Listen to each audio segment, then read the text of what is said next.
प्रेरितों के काम की पुस्तक उसका 16 अध्याय। और अब यहां पर आपके सवाल का आपको जवाब मिलेगा कि क्यों लोग प्रभु का वचन नहीं ग्रहण कर पाते। यहां लिखा है, लूदिया नामक थुआतीरा नगर की वैजनी कपड़े बेचने वाली एक भक्त स्त्री सुन रही थी। प्रभु ने उसका मन खोला कि वो पौलुस की बातों पर चित्त लगाए। सुन तो सब रहे थे वहां पर, हो सकता है वहां 50 स्त्रियां हों, 100 हों, 80 हो, मुझे नहीं पता, लेकिन जितनी भी स्त्रियां वहां पर थीं वे सब वचन सुन रही थी जैसे आज आप सब सुन रहे हैं। लेकिन लिखा है परमेश्वर ने उसका मन खोला कि वो पौलुस की बातों पर चित्त लगाए, ध्यान दे।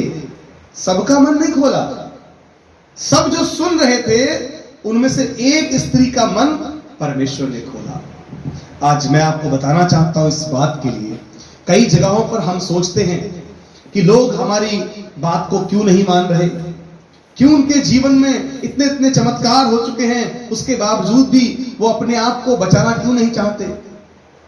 कलाम में ऐसा भी लिखा है, कोई मेरे पास आ नहीं सकता जब तक पिता उसे खींच ना ले, जब तक परमेश्वर उस व्यक्ति का हृदय ना बदल दे, जब तक परमेश्वर उसके हृदय में काम ना करे, उसका मन नहीं खुलेगा।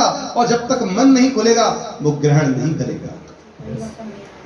परिवर्तन तब तक नहीं आ सकता जब तक परमेश्वर ना उसे अगुवाई दे। लेकिन इसका मतलब ये बिल्कुल भी नहीं है कि हम ऐसा सोचकर लोगों से मिलना छोड़ दें या उन्हें प्रचार करना छोड़ दें। याद रखिए, परमेश्वर के वचन में लिखा है, तुम्हारा चुनाव जो है वो परमेश्वर की ओर से है, मनुष्यों की ओर से नहीं है। यहां पर पौलुस इस बात को बताना चाहता है कि उस स्त्री का मन परमेश्वर ने खोला। तब कहीं जाकर उस स्त्री ने क्या कहा, जब उसने अपने घराने समेत बपतिस्मा लिया और उसने हमसे विनती की, यदि तुम मुझे प्रभु की विश्वासनी समझते हो तो चलकर मेरे घर में रहो, और वो हमें मना कर ले गई। जब परमेश्वर किसी का हृदय खोलता है तब वो व्यक्ति आपकी बातों पर मन लगाएगा। आप कितने अच्छे प्रचारक हों, आप कितनी ही मेहनत करें, आप कितनी भी दुआएं करें, जब तक प्रभु ना चाहे किसी के हृदय को खोलना, वो व्यक्ति कठोर रहेगा। उस व्यक्ति के मन में परमेश्वर का वचन काम नहीं करेगा। जिस दिन परमेश्वर उसके हृदय को खोल देगा, उसी दिन वो आपको अपने घर ले जाएगा और कहेगा, मेरा बपतिस्मा कर दीजिए, मुझे उद्धार चाहिए। जैसे इस स्त्री ने तुरंत कहा, परमेश्वर ने इसके मन में जैसे ही काम किया, जैसे ही इसने पौलुस का प्रचार सुना, इसका मन भराया, ये आंसुओं से रोने लगी, और ये तुरंत उसी घड़ी पवित्र आत्मा का स्पर्श इसने अपने जीवन में महसूस किया। उसी घड़ी इस स्त्री ने कहा, मेरे घर चलिए। उसी घड़ी इसने बपतिस्म लिया। प्रचार इधर समाप्त हुआ, इधर इसने क्या कहा, अपने घराने सहित मुझे बपतिस्म दे दीजिए। यहां लिखा हुआ है, कपड़े बेचने वाली एक भक्त स्त्री सुन रही थी, प्रभु ने उसका मन खोला कि पौलुस की बातों पर चित्त लगाए, और जब उसने अपने घराने समेत बपतिस्मा लिया तो उसने हमसे विनती की, यदि तुम मुझे प्रभु की विश्वास नहीं समझते हो तो चलकर मेरे घर में रहो, और वो हमें मनाकर ले गई। आपसे प्रेम करता है, वो आपको अपने घर ले जाएगा। याद रखिए, अपने घर में प्रार्थना कराएगा। वो आपके द्वारा कहेगा, भैया मुझे बपतिस्म दे दीजिए, मुझे दुनिया की कोई दौलत नहीं चाहिए, कोई शोहरत नहीं चाहिए, मेरे घर में उद्धार आ चुका है। जैसे जक्कई ने जब अपने मन को बदला और उसने कहा, जिसका मैंने एक ले लिया है उसका 4 गुना वापस करूंगा, तब यीशु मसीह के ये शब्द थे, आज इस घर में उद्धार आया है। जब आप हृदय बदलते हैं, जब आपका मन प्योर होता है, परमेश्वर के वचनों की ओर लगाते हैं, जब आपका हृदय खुल जाता है, तब परमेश्वर कहता है, आज इस घर में उद्धार आया है। खुदा के दासों को अपने घर में बुलाना बहुत से लोग छोटी बात समझते हैं। मैं आपको बताना चाहता हूं, इस स्त्री ने इस बात को बहुत बड़ा जाना कि प्रभु का भक्त, प्रभु का दास मेरे घर में आकर रहे। और अपने घर का दरवाजा उनके लिए खोल दिया कि तुम कहीं किराए पर मत रहना।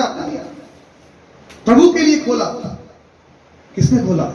इस स्त्री ने, कि तुम कहीं और मत जाना, जितने दिन तुम्हें सेवकाई करनी इस नगर के अंदर, मेरे घर में रहो भाई, मेरे घर में खाओ पियो, मैं तुम्हें अपने घर में रखूंगी।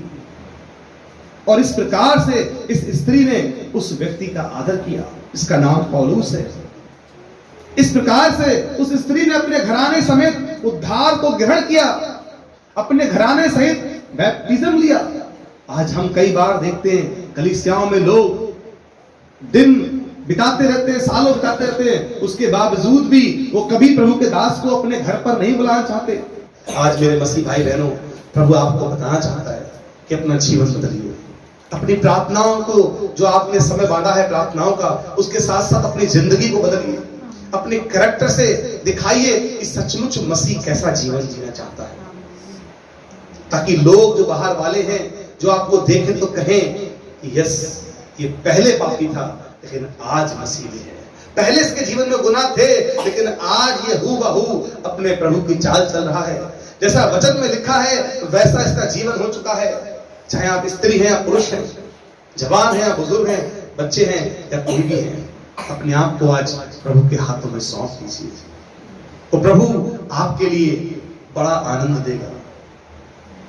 बड़े बड़े काम आप देखेंगे जब आप विश्वास करेंगे। अपने अंदर धन्यवादी स्वभाव बना लीजिए अपना, हर बात में धन्यवाद करना सीखिए। जैसे पौलुस और सीलास जेल के अंदर बंद हैं और धन्यवाद दे रहे हैं, प्रभु को आराधना कर रहे हैं। आप भी अब बीमार हो धन्यवाद दीजिए, जब दुखी हो, जब कलेश में हो, जब परेशानियों में पड़े हो, पैसे की तंगी हालात चल रहे हो, कोई गरीबी, कोई बीमारी, कोई भी आपको प्रभु के प्रेम से अलग ना कर सके, ऐसा स्वभाव अपना बना लीजिए। आप बड़े बड़े काम देखेंगे, बड़ी बड़ी महिमा के काम देखेंगे।